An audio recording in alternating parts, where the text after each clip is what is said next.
ಜಾಗದಲ್ಲಿ ಮತ್ತಾರು ಬರಲಾರ್ದೇ ಇದ್ದ ರೀತಿಯಲ್ಲಿ ಅದನ್ನ ಕಾಪಾಡಬೇಕಾಗಿತ್ತು ಮತ್ತು ತಕ್ಷಣದಲ್ಲಿ ಎಕ್ಸ್ಯೂಮ್ ಮಾಡೋದಕ್ಕೆ ಒಂದು ವ್ಯವಸ್ಥೆ ಮಾಡಬೇಕಿತ್ತು. ಅದರ ಬದಲು ನಮಗೆ ಕೇಳಿ ಬಂದಂತಹ ವಿಷಯ ಏನು, ಆ ವ್ಯಕ್ತಿಯನ್ನ ಮಂಪರು ಪರೀಕ್ಷೆಗೆ ಒಳಪಡಿಸ್ತೀವಿ ಅಂತ ಪ್ರಯತ್ನ ಮಾಡ್ತಾ ಇರೋವಂಥದ್ದು ಪ್ರಸ್ತಾಪವನ್ನ ಮುಂದಿಟ್ಟಂಥದ್ದು. ಹಾಗಾಗಿ ನಾವು ಕೇಳ್ತಾ ಇದ್ದೀವಿ, ಈ SIT ತನಿಖೆ ಅಂತ ಅನ್ನೋದು ಪಾರದರ್ಶಕವಾಗಿ ನಡಿಬೇಕು. ಮಂಪರು ಪರೀಕ್ಷೆ ಏನಾದರೂ ಮಾಡೋದೇ ಆದರೆ ಯಾರು ತನಿಖಾಧಿಕಾರಿಗಳು ಲೋಪವನ್ನು ಎಸಗಿದ್ದರು ಅಂತ ಸೌಜನ್ಯ ಪ್ರಕರಣದಲ್ಲಿ CBI ನ್ಯಾಯಾಲಯ ಹೇಳಿದೆಯೋ ಅವರನ್ನ ಮಂಪರು ಪರೀಕ್ಷೆಗೆ ಒಳಪಡಿಸಿದ್ರೆ ನಿಜವಾದ ಆರೋಪಿಗಳು ಯಾರು ಅಂತ ಮಾಡಿ ಅವರ ಅಪರಾಧವನ್ನು ಸಾಬೀತುಪಡಿಸಲಿಕ್ಕೆ ಸಾಧ್ಯ ಆಗ್ತದೆ ಅನ್ನುವಂಥದ್ದು. ಇದರ ಜೊತೆಗೆ ಒಟ್ಟಾರೆಯಾಗಿ ಇಂತಹ ಪ್ರಕರಣಗಳ ಸಂದರ್ಭದಲ್ಲಿ ಆರೋಪವನ್ನ ಮಾಡಿದ ತಕ್ಷಣ ಅವರು ಬಲಾಢ್ಯರಾಗಿದ್ರೆ, ಬಲಾಢ್ಯರು ಅಂತ ಅನ್ನುವಾಗ ಅಧಿಕಾರ, ಅಂತಸ್ತು, ಧರ್ಮ, ಜಾತಿ, ಕುಲ, ಗೋತ್ರ ಅಂತ ಹಲವಾರು ಇರ್ತಾವಲ್ಲ, ಅವೆಲ್ಲದರ ನಿಟ್ಟಿನಲ್ಲಿ ಬಲಾಢ್ಯರಾಗಿರುವಂಥವರನ್ನ ನ್ಯಾಯಾಲಯವೂ ಕೂಡ ರಕ್ಷಣೆ ಮಾಡಿಬಿಡ್ತದೆ, ಗ್ಯಾಗಾರ್ಡ್ಗಳನ್ನ ಕೊಟ್ಬಿಡ್ತದೆ. ಹಾಗಾಗಿ ಈಗ SIT ರಚನೆಯಾಗಿರೋದನ್ನ ನಾವು ಸ್ವಾಗತಿಸ್ತೀವಿ.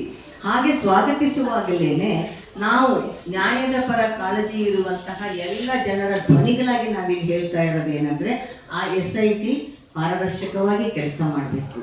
ಮತ್ತು ಹಾಗೆ ಪಾರದರ್ಶಕವಾಗಿ ಕೆಲಸ ಮಾಡುವಾಗ CBI ನ್ಯಾಯಾಲಯ ತನ್ನ ಜಡ್ಜ್ಮೆಂಟ್ ಅನ್ನು ಕೊಡುವಾಗ ಯಾವ ಒಬ್ಬ ಅಮಾಯಕ ಸಂತೋಷ್ ರಾವ್ ಅವರನ್ನ ಆರೋಪಿ ಅಂತ ಹೆಸರಿಸಿ 16 ವರ್ಷ ಜೈಲಲ್ಲಿ ಇಟ್ಟುಬಿಟ್ಟಿತ್ತಲ್ಲ, ಆ ಸಾಕ್ಷಿ ಅವನನ್ನ ಆರೋಪಿ ಅಂತ ಹೇಳೋದಕ್ಕೆ ಯಾವ ಸಾಕ್ಷಿಗಳು ಇಲ್ಲ ಅಂತ ಅವನನ್ನು ಅಕ್ವಿಟ್ ಮಾಡಿದೆ.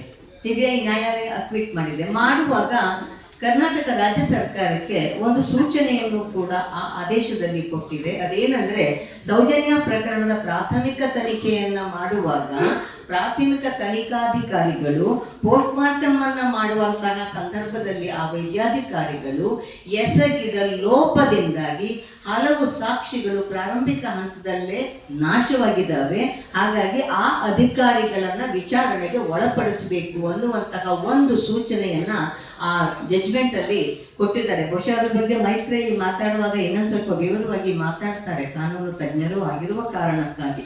ಹಾಗಾಗಿ ನಾವಿವತ್ತು ಕರ್ನಾಟಕ ಸರ್ಕಾರವನ್ನ ಕೇಳ್ತಾ ಇದ್ದೀವಿ, ಯಾವ ವ್ಯಕ್ತಿ ತಾನು ಅಲ್ಲಿ ಸ್ವಚ್ಛತಾ ಕಾರ್ಮಿಕ ಆಗಿ ಕೆಲಸ ಮಾಡ್ತಾ ಇದ್ದೆ ಧರ್ಮಸ್ಥಳದಲ್ಲಿ, ಆ ಅವಧಿಯಲ್ಲಿ ಆ ಸಂದರ್ಭದಲ್ಲಿ ಹಲವು ಹೆಣಗಳನ್ನ ತಾನು ಹೂತಿದ್ದೇನೆ ಮತ್ತು ಆ ಹೂತು ಹಾಕಿದ ಸ್ಥಳಕ್ಕೆ ತಾನು ತಮ್ಮನ್ನ ಕರ್ಕೊಂಡು ಹೋಗ್ತೇನೆ ಮತ್ತು ಅದನ್ನ ಅಗೆದು ತೆಗೆದು ಕೊಡಕ್ಕೆ ಸಾಧ್ಯ. ಯಾಕೆಂದ್ರೆ ತನ್ನ ತುಂಬಾ ಪಶ್ಚಾತ್ತಾಪ ಆಗ್ತಾ ಇದೆ, ಅನ್ನ ತಿನ್ನಕ್ಕಾಗ್ತಾ ಇಲ್ಲ, ನಿದ್ದೆ ಮಾಡಕ್ ಆಗ್ತಾ ಇಲ್ಲ, ಯಾವ ಮನುಷ್ಯನಿಗೂ ಸಾಧ್ಯ ಇಲ್ಲ. ಇಂತಹ ಕೃತ್ಯಗಳನ್ನ ಎಸಗಿ ಕೂಡ ಅವರು ಐಷಾರಾಮಿಯಲ್ಲಿ ಬದುಕೊಂಡು ಓಡಾಡ್ಕೊಂಡು ಇರ್ತಾರೆ ಅಂತಂದ್ರೆ ಅವರು ಮನುಷ್ಯರಾಗಿರಕ್ಕೆ ಸಾಧ್ಯವೇ ಇಲ್ಲ. ಆ ರೀತಿಯಲ್ಲಿ ಕಾಡಿರುವ ಕಾರಣಕ್ಕಾಗಿ ಆ ವ್ಯಕ್ತಿ ಬಂದಿದ್ದೀನಿ ತಾನು ಅಂತ ಹೇಳಿ 1